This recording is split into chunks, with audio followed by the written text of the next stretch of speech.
Bapa di dalam surga, terima kasih Tuhan untuk kekuatan, untuk semangat yang Tuhan berikan kepada kami, sampai kami saat ini boleh klik link yang dikirim oleh pengurus CMF.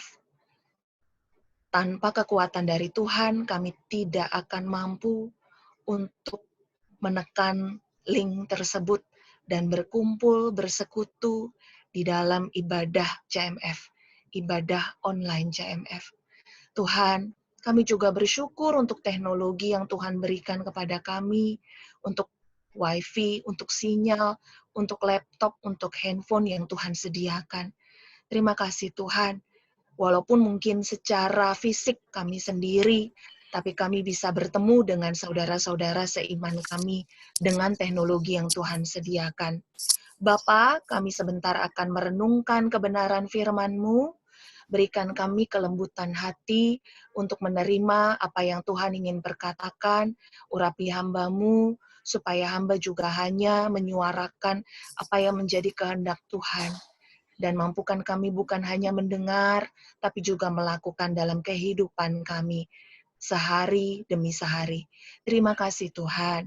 Dalam nama Tuhan Yesus, Juru Selamat kami, Sang Firman yang hidup, kami berdoa. Haleluya, amin. Ya, teman-teman, kita akan belajar firman Tuhan pada hari ini yang diberikan tema Faith in Suffering. Saya akan coba share screen dulu. Teman-teman persiapkan Alkitabnya dari Yesaya pasal 40 ayat 31. Tapi kita akan baca sama-sama dari Yesaya pasal 40 ayat 27 sampai 31. Minta tolong satu orang dari teman-teman angkatan 2019, ada 2019? Minta tolong 2019 baca ayat 27 sampai ayat 28. Terus teman-teman yang 2018 baca 29, 30, 31. Silahkan.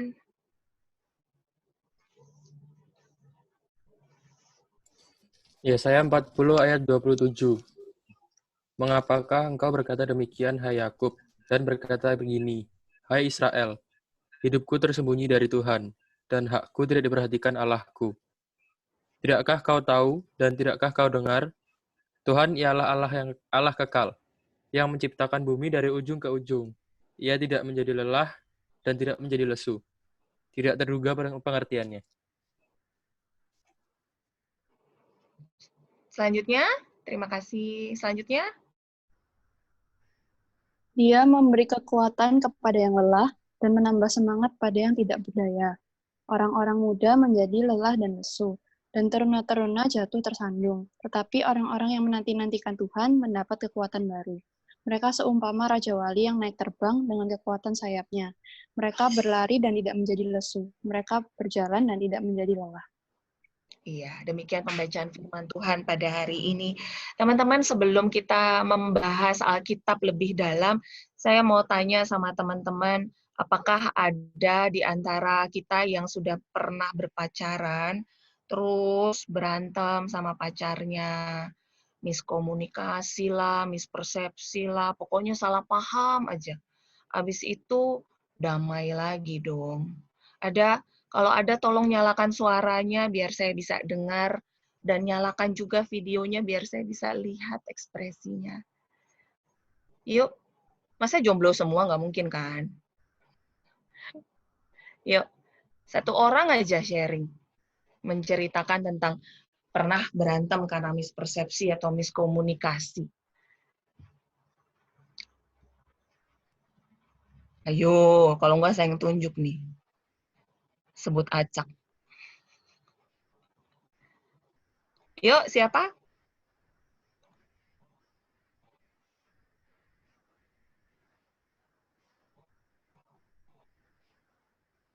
Saya harus ngelihat nama-namanya ada siapa aja. Acau! Acau? Di mana mukamu, Cao? Ya, Kak. Cao pernah nggak berantem gitu sama pacar? Siapa ya pacar Acau sekarang? Waduh, siapa dia ya? Nggak tahu aku. Pernah nggak berantem terus tapi kan damai lagi lah gitu, bukan bukan say goodbye gitu, damai lagi. Pernah nggak, Cao? Uh, pernah sih Kak, karena memang ya kita dua-duanya keras kepala ya. Jadi kalau andaikan bukan Kita tuh siapa, Cao? aku dan dia. Oh. Baiklah. Terus aku dan Reniman GASIP katanya. Oke. Iya sih, karena memang kita kan sama-sama keras kepala juga, terus memang kita juga latar belakangnya beda juga. Jadi kalau yang namanya ribut, adalah pasti beberapa kali gitu dalam namanya kita proses mengenal, mengenal, jadinya ya maksudnya memang kan karena kita dua pribadi yang beda juga gitu. Jadi cara berpikirnya juga beda gitu. Jadi ya cukup dibilang sering enggak, tapi kalau andaikan dibilang jarang juga enggak sebenarnya gitu. Cuma memang ya akhirnya kita sama-sama berusaha belajar untuk menenangkan diri dulu dan sama-sama belajar buat rendah hati sih, belajar untuk memosisikan diri di posisinya dia gitu. Dia juga belajar untuk memosisikan diri di posisiku gitu. Belajar untuk saling memahami gitu. Nah, setelah itu barulah kita berrekonsiliasi gitu. Terima kasih ya, Cao. Jadi yang Kakak catat tadi ada sikap mau menenangkan diri dulu, kemudian saling memahami. Nah, teman-teman, hubungan kita dengan Allah seringkali seperti itu.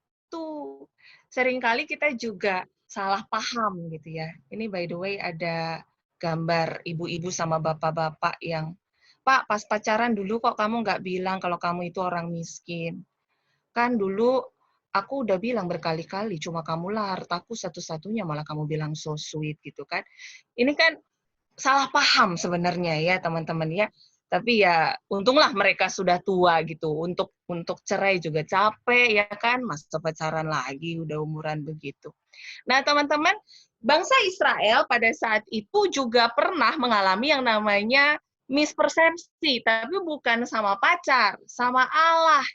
Karena di ayat 27 itu dikatakan, mengapakah engkau berkata demikian, hai Yakub, dan berkata begini, hai Israel, hidupku tersembunyi dari Tuhan, dan hakku tidak diperhatikan Allahku. Bangsa Israel menderita banget, teman-teman. Karena kenapa? Jadi gini, kitab Yesaya ini dibagi menjadi 3 bagian ya.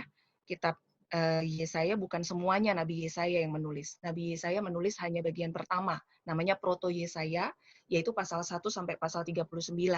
Itu di masa Nabi Yesaya hidup, yaitu 800 sebelum Masehi. Tapi bagian yang kedua, yaitu pasal 40 sampai 55, itu waktu bangsa Israel sudah dibuang di Babel 200 tahun kemudian. Gitu ya. Jadi Yesayanya udah meninggal. Kemudian Trito Yesaya pasal 56 sampai 66 itu setelah kembali dari pembuangan. Maka kita bisa tahu kalau Yesaya pasal 40 ini adalah Deutero Yesaya di mana bangsa Israel pada saat itu ada di dalam pembuangan Babel. Nah, berarti bangsa Israel bisa dibayangkan kalau mereka itu cukup menderita lah gitu ya. Bahkan mungkin sangat menderita. Kenapa? Karena bangsa Israel itu tidak pernah mengalami pembuangan dalam masa beberapa abad terakhir. Terakhir kali bangsa Israel dibuang, yaitu waktu bangsa Israel dibuang ke Mesir. Tapi itu kan udah ratusan tahun yang lalu. Orang yang hidup di masa sekarang ini nggak pernah namanya merasakan pembuangan, teman-teman. Jadi ya pembuangan Israel menuju Babel ini jangan dipikir masa-masa yang rekreasi gitu ya, rekreasi ke Babel gitu, bukan. Jadi mereka pada saat itu dipimpin oleh raja namanya Yoyakin. Raja Yoyakin ini itu ditangkap oleh Nebukadnezar, ditangkap hidup bersama dengan keluarganya.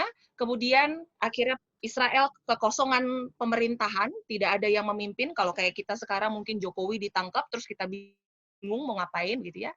Tapi akhirnya pamannya Yoyakin, namanya Zedekia, akhirnya dia mencoba untuk melawan Babel. Nah, gara-gara Zedekia melawan, bait Allah dihancurkan. Kota Yerusalem dihancurkan. Jadi bisa bayangkan teman-teman, yang namanya benteng fisik mereka hancur. Benteng spiritual mereka juga hancur. Bait Allah cuma satu, nggak ada gantinya. Gitu ya, kalau kayak saya misalkan GKI dihancurkan, saya kan jemaat GKI. Kalau GKI dihancurkan, ya udah geser dikit gitu ke gereja sebelah, bisa gereja gitu kan. Tapi yang namanya Israel pada saat itu tidak bisa. Bait Allah hanya satu.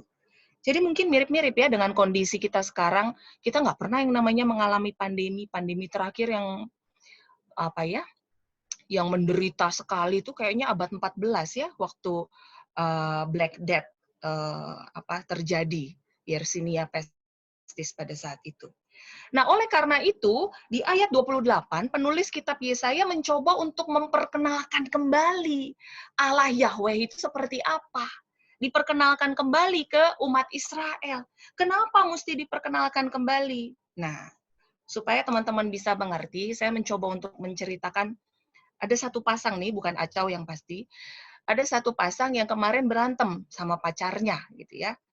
Si cewek berantem sama si cowok, padahal udah mau nikah nih nanti, beberapa bulan lagi tuh udah mau nikah. Kemudian dia marah-marah gitu ya, DP-nya dari berdua jadi DP sendiri gitu kan. Terus habis itu saya chat, kenapa gitu. Iya Kak, ya kebetulan dua-duanya dokter gitu kan. Jadi capek banget semuanya garis depan gitu kan. Iya Kak, habis dia yang cowok ini keras kayak batu gitu kan. Terus akhirnya saya ngobrol-ngobrol sama yang cewek gitu ya via chat, ya saya bilang begini, tapi dirimu kan mencintainya. Mencintai dia yang kadang lembut kayak marshmallow, dan yang kadang keras kayak batu. I know you love him. Nangis dong dia, iya kakak, aku diproses banget. Habis itu ganti DP-nya dari sendiri langsung jadi berdua. Puji Tuhan ya teman-teman, akhirnya damai. Nah seringkali kita tuh lupa gitu ya, kan karakter baik dari Allah, sehingga itu perlu diperkenalkan kembali supaya kita nggak konflik terus sama Allah. Di dalam penderitaan kita menyalahkan Allah lah, kita menuduh Allah lah gitu ya. Nah, makanya penulis kitab Yesaya ini mencoba untuk memperkenalkan kepada umat Israel, gini loh Allah kita sebenarnya. Yang pertama, sifatnya adalah kekal. Teman-teman, kata kekal yang ada di ayat 28 itu, kalau diterjemahkan ke dalam bahasa Indonesia dari bahasa Ibrani-nya, sebenarnya lebih tepat Allah sepanjang zaman atau sepanjang masa. Kenapa pada saat itu bangsa Israel diperkenalkan? Iya, karena mungkin bangsa Israel hidup di tengah lingkungan di mana sesembahan mereka bisa jadi bukan Allah sepanjang zaman. Jadi pada saat itu mereka harus diperkenalkan kembali kalau Allah Yahweh adalah Allah sepanjang zaman. Nah, tapi kan kita udah tahu nih ya, orang-orang CMF mah udah tahu kalau Allah kita Allah sepanjang zaman. Tapi apa implikasinya? Implikasinya adalah bahwa Allah kita maha tahu dan maha mengerti. Dia memiliki semua sudut pandang.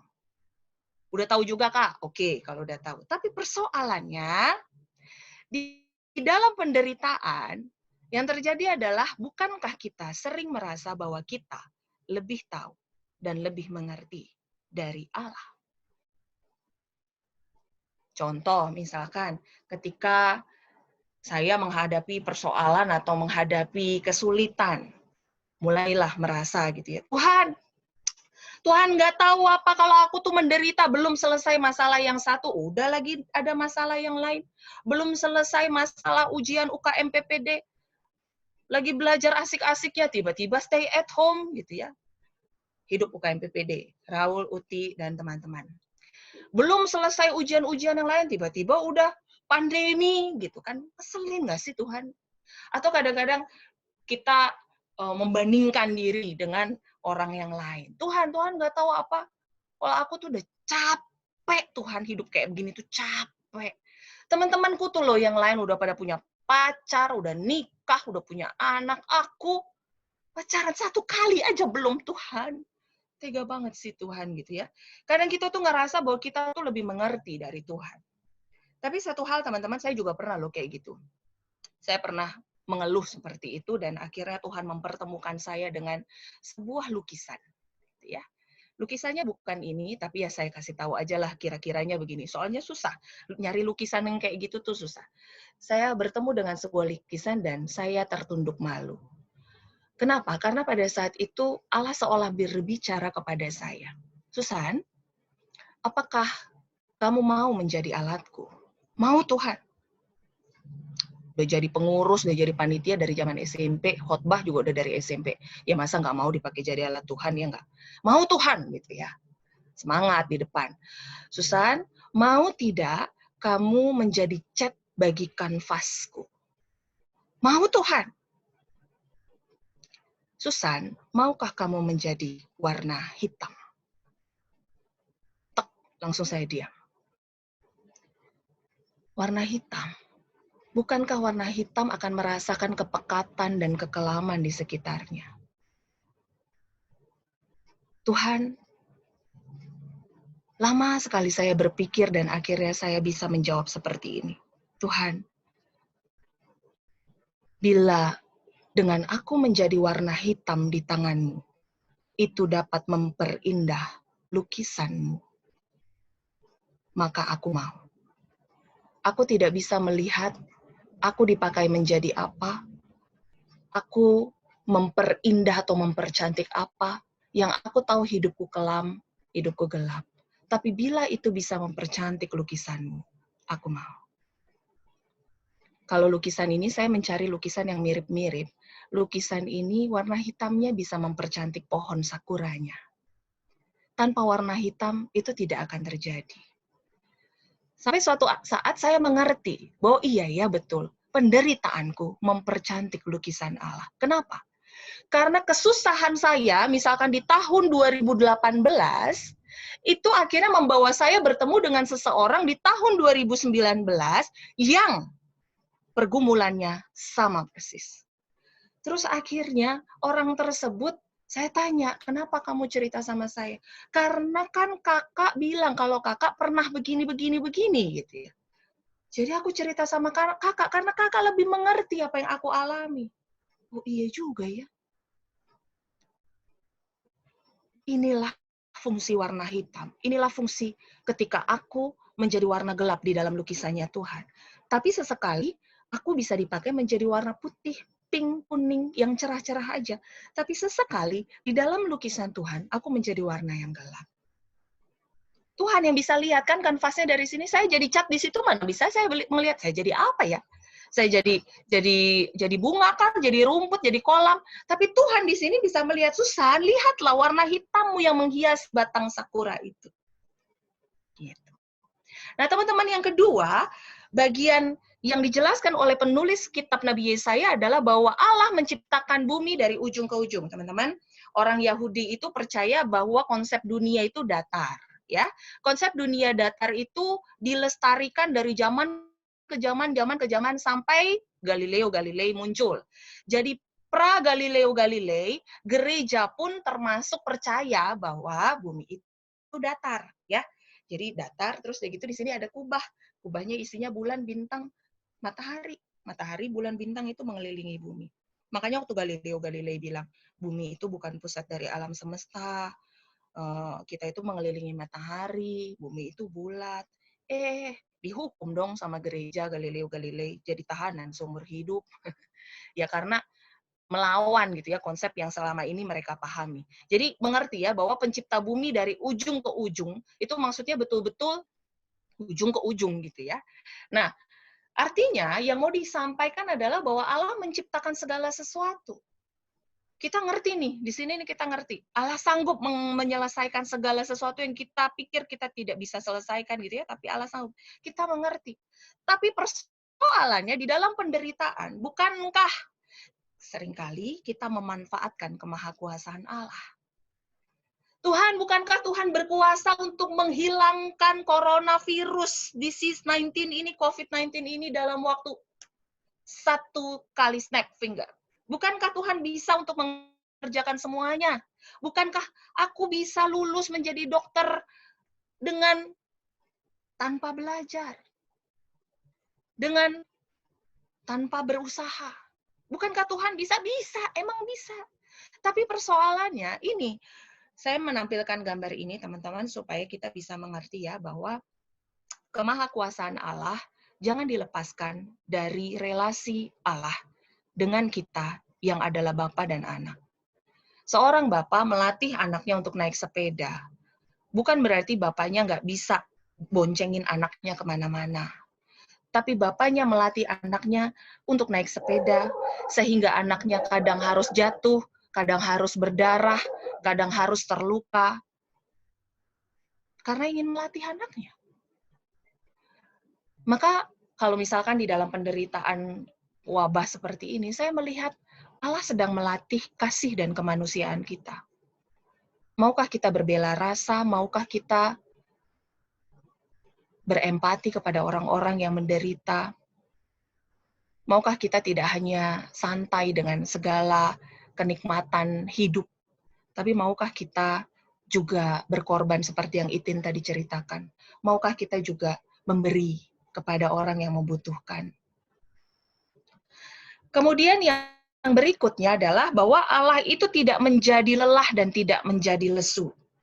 Cuman kan persoalannya di dalam penderitaan, seringkali kita merasa bahwa Allah itu abai, Allah cuek, Allah masa bodoh. Iya sih, Allah nggak lelah, Allah nggak lesu. Tapi Allah cuek, Kak, sama aku. Kayaknya Allah sibuk gitu loh, ngurusin orang-orang yang lain. Tapi Allah nggak mau ngurusin aku. Teman-teman, ketika Allah mencipta semesta ini, Allah menciptakan bukan hanya kita satu orang. Tapi Allah juga menciptakan orang yang lain. Dan Allah menciptakan semesta yang lain. Allah menciptakan makhluk hidup yang lain. Maka di Markus pasal 16 ayat 15, kalau teman-teman pernah mengingat perintah untuk memberitakan Injil, itu ada juga di Markus ya, itu dikatakan bahwa beritakanlah Injil kepada segala makhluk. Dalam bahasa Inggrisnya, all creation. Loh kok bisa memberitakan Injil kepada segala makhluk? Ya bisa. Artinya kita mencoba untuk memahami bahwa Allah memperhatikan kehidupan semesta ini bukan cuma kita aja. Bukan cuma manusia aja. Bukan cuma satu orang saja.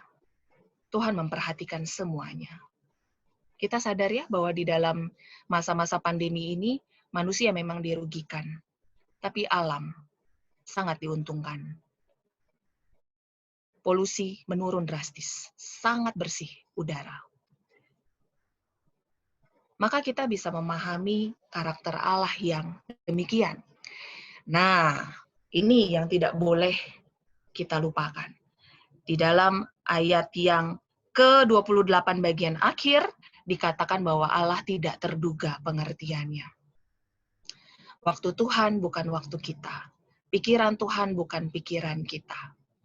Teman-teman, baru-baru ini kita merayakan yang namanya Jumat Agung sama Paskah. Di antara Jumat Agung sama Minggu Paskah, itu ada yang namanya Sabtu Sunyi. Sabtu Sunyi itu apa? Sabtu Sunyi itu merayakan keheningan. Mengingat bahwa Yesus sudah mati, tidak ada suaranya lagi, tidak ada geloranya lagi, tidak ada perintahnya lagi, dan kemana Allah? Sabtu Sunyi merayakan misteri Allah. Kadang kita fokusnya sama Paskah aja ya, senang gitu sama zona-zona kemenangan, zona berkat gitu ya. Ingat loh, bahwa sebelum Minggu Paskah ada yang namanya penderitaan dan ada yang namanya misteri. Ini jangan sampai lupa. Allah kita Allah yang berkuasa dan Allah yang tidak terduga pengertiannya. Maka ketika kita mengingat bagian ini, seharusnya kita tidak segera menuduh Allah. Kok Tuhan nggak perhatian sama aku? Seperti ketika bangsa Israel menuduh Allah waktu mereka menderita. Teman-teman, sometimes God calms the storm. But sometimes He lets the storm rage and calms the child. Kapan Tuhan calms the storm? I don't know. Cuman Tuhan yang tahu. Kapan Tuhan calms the child dan tidak menenangkan badainya? Aku juga tidak tahu. itu misteri Tuhan. Kok bisa di Vietnam 0 kasusnya corona? Kenapa di Indonesia kematian? Saya tidak terlalu mempersoalkan kalau kasus coronanya bertambah ya, karena dengan begitu kasus corona yang bertambah ini membuat CFR-nya kita menurun, case fatality rate-nya kita menurun. Tapi kasus meninggalnya ini loh, naik terus.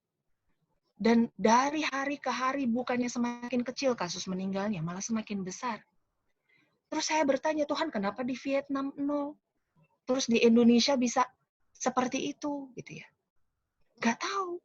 Kadang Tuhan memang menenangkan badai, tapi kadang Tuhan menenangkan kita yang menghadapi badai itu. Tidak terduga pengertiannya. Nah, di ayat 29, teman-teman, Allah kita adalah Allah yang memberi kekuatan dan semangat. Dia memberi kekuatan kepada yang lelah dan menambah semangat kepada yang tiada berdaya. Oke, kata Tuhan begitu.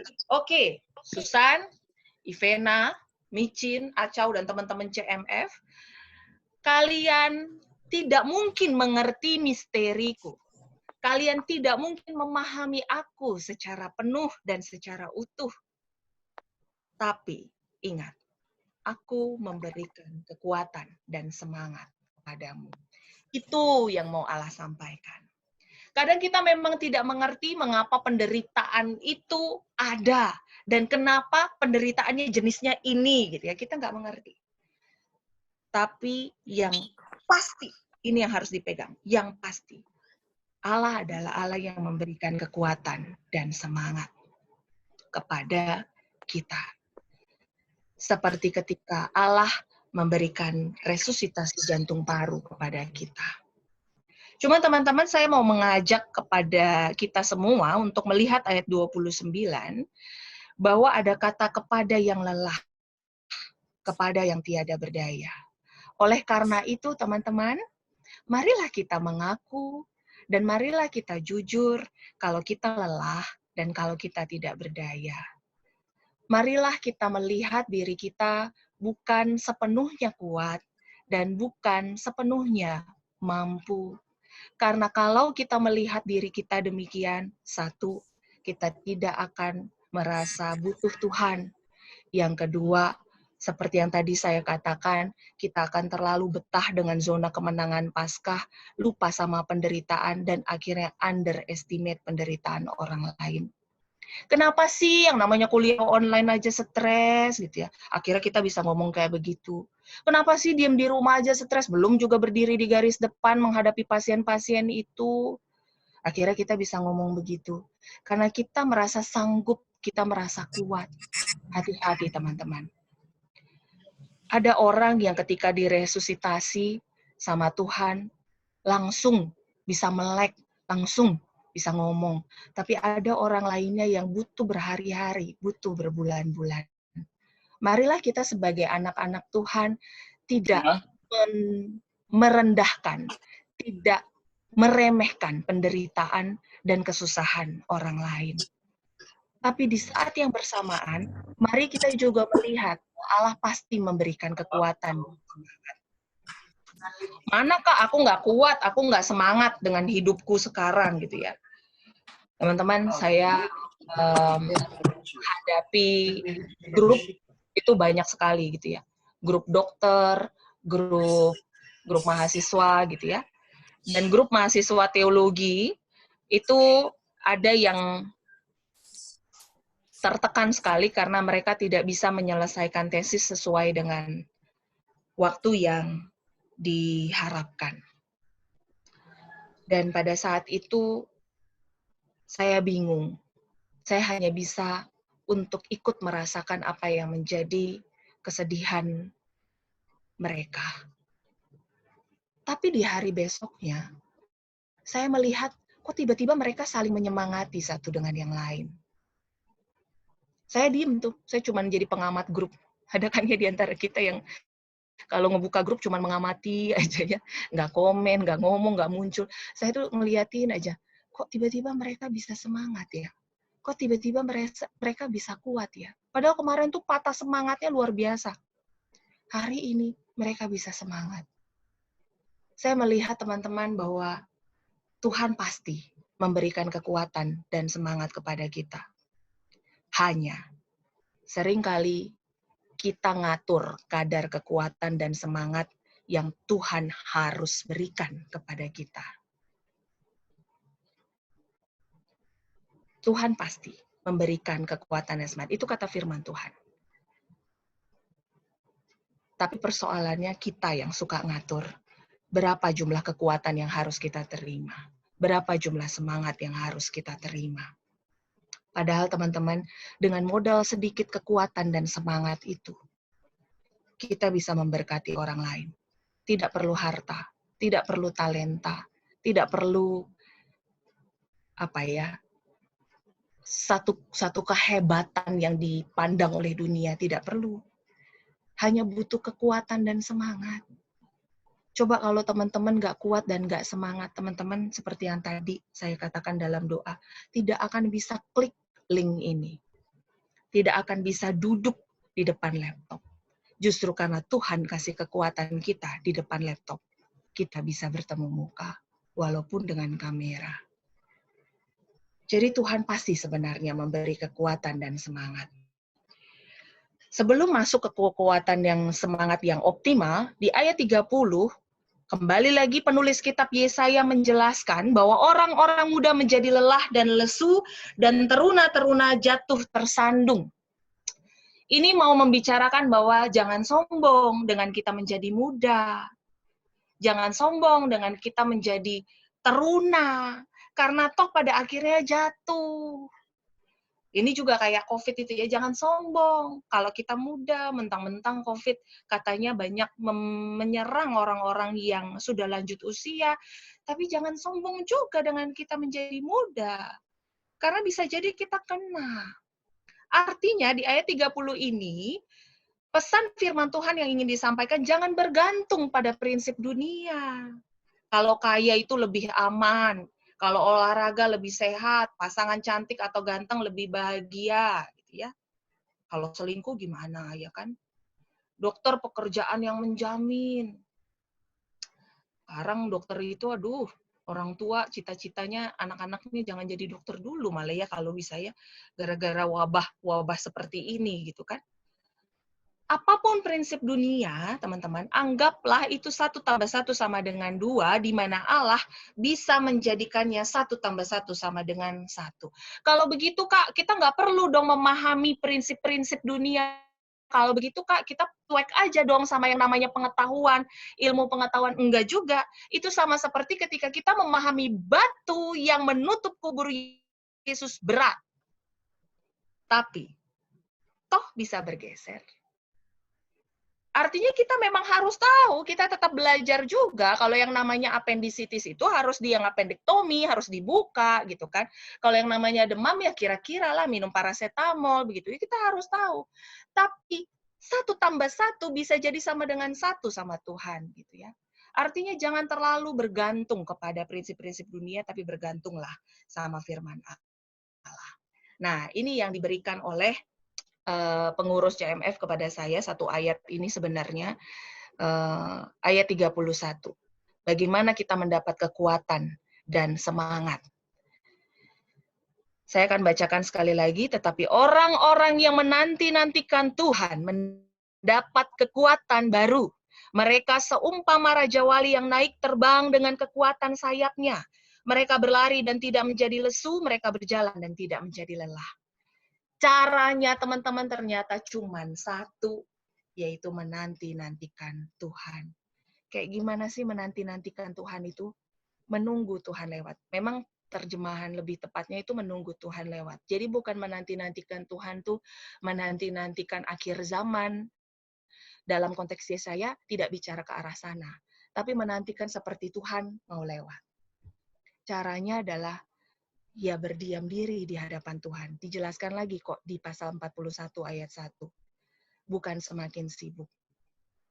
Maka saya bertanya-tanya tadi pagi teman-teman. Tuhan, sambil mandi gitu ya. Kadang-kadang saya doa tuh di mana-mana. Tuhan, berapa banyak keluarga yang Tuhan pulihkan dengan stay at home ini. Tuhan, berapa banyak orang-orang yang stres dan depresi Tuhan pulihkan dengan mereka bisa mengambil waktu sendiri bersama dengan Tuhan. Karena akhirnya berdiam diri, tidak sibuk di luaran sana. Tuhan menyediakan waktu untuk kita menanti-nantikan Tuhan dengan berdiam diri. Berdiam diri di hadapan Tuhan artinya menantikan Tuhan berbicara. Bukan menunggu sesama bicara. Bukan diam terus kita akhirnya ngeliatin apa yang orang katakan atau berita katakan. Bukan. Kita memang bisa berdiam dengan hanya melihat berita, tapi bukan itu. Menantikan Tuhan adalah apa sih yang Tuhan ingin katakan kepadaku. Apa sih yang Tuhan ingin sampaikan kepadaku. Teman-teman, yang kedua menantikan Tuhan adalah menunggu Tuhan menyatakan karyanya. Buat teman-teman yang sekarang lagi putus asa, lagi frustasi, seolah tidak ada jalan keluar, entah itu di dalam studi, di dalam keluarga, dalam kesehatan, dalam relasi. Masihkah kita menunggu Tuhan menyatakan karyanya? Masihkah kita menunggu Tuhan mengadakan pemulihan? Atau kita langsung masuk ke titik pesimis? Kak, aku nggak suka menunggu. Iya, memang menunggu adalah hal yang tidak menyenangkan bila itu menunggu Dia yang kita tidak kenal. Segala sesuatu menjadi meresahkan dan serba tidak pasti. Tapi menunggu akan menjadi sangat menggairahkan dan mendebarkan. Bila itu adalah menunggu orang yang kita kasihi dan kita kenal baik dan mengasihi kita. Maka teman-teman, pertanyaan saya, apakah kita masih memiliki cinta yang mendalam kepada Tuhan? Tadi saya mendengar khotbah Bang Alex Nanlohi. Bang Alex mengutip Bang Erik Sudarma, saya mengutip Bang Alex Nanlohi. Jatuh cinta itu mudah, yang susah itu bangun cinta. Masihkah kita membangun cinta kita kepada Tuhan? Atau sudahkah kita sudah menyerah mencintai Tuhan? Karena kalau kita masih mencintai Tuhan, maka kita akan itu ya di bawah. We used to find ways to solve our problems, listen to each other. Kita akan mencoba untuk mengambil waktu mendengar Tuhan, menenangkan diri dan mendengar Tuhan bicara apa, memahami Tuhan. Seperti tadi yang Acau sharingkan, aku mencoba untuk menenangkan diri dan kami mencoba untuk saling memahami. Yuk, kita coba mendengar apa yang Tuhan ingin katakan. Dan disitulah kita menemukan kekuatan dalam komunikasi kita dengan Tuhan. The worst part of life is waiting. The best part of life is having someone worth waiting for. Kita punya Tuhan yang kita nantikan. Kalau teman-teman masih belum ada yang didoakan, pasangan hidupnya belum ada, orangnya kayak apa, belum tahu gitu ya, nggak apa-apa. Kita punya kok Tuhan yang kita nantikan. Saya yang sudah menikah pun masih kok menantikan Tuhan. Kita akan terus menantikan Tuhan. Ingat, bukan karena kita suka menunggu. It's not that I love waiting. I just love the person I'm waiting for. Hanya karena aku mencintai Tuhan, maka aku sanggup menantikan Tuhan. Oleh karena itu, teman-teman, maukah teman-teman menantikan Tuhan dengan berdiam diri di hadapan Tuhan, dengan mencoba untuk menunggu Tuhan memulihkan? Karena itu adalah faith in suffering. Waiting is faith in suffering. Nantikanlah Dia karena saya menunggunya.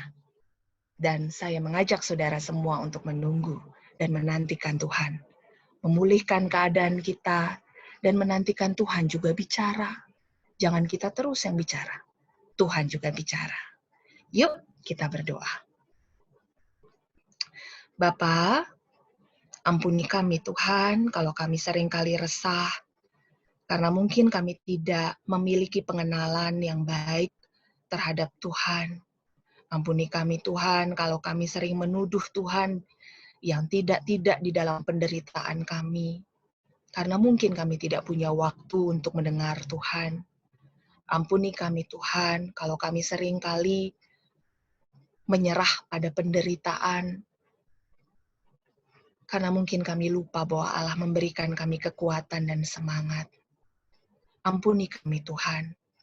Dan mampukan kami Tuhan untuk bisa memahami penderitaan ini sebagai proses kami mengenal Tuhan lebih lagi. Karena mungkin kalau kami tidak menderita, kami tidak akan tertarik dengan tema iman di dalam penderitaan. Tapi justru karena Tuhan mengizinkan kami merasa tidak berdaya dan menderita, maka kami boleh datang. Dan Bapa, kami mungkin melihat ada orang-orang di sekitar kami yang menderita juga sama seperti kami. Kalau Tuhan memberikan kami kekuatan melalui firman Tuhan pada hari ini, kiranya Allah juga boleh memakai kami menjadi hamba-hamba Tuhan, menguatkan mereka yang lain. Terima kasih Tuhan. Kami berdoa untuk semua kami yang saat ini bergumul. Tuhan, tolong. Teman-teman, saya mengundang teman-teman untuk berdoa secara pribadi. Nyatakan kepada Tuhan apa yang menjadi keputusasaan dan apa yang menjadi harapan teman-teman.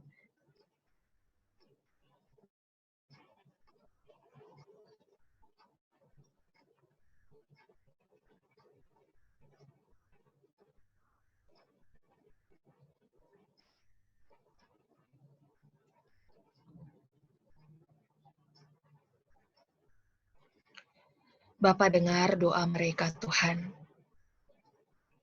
Kami satu merendahkan diri di hadapan-Mu, menantikan Tuhan. Dalam nama Yesus. Amin. Kembali ke micin ya.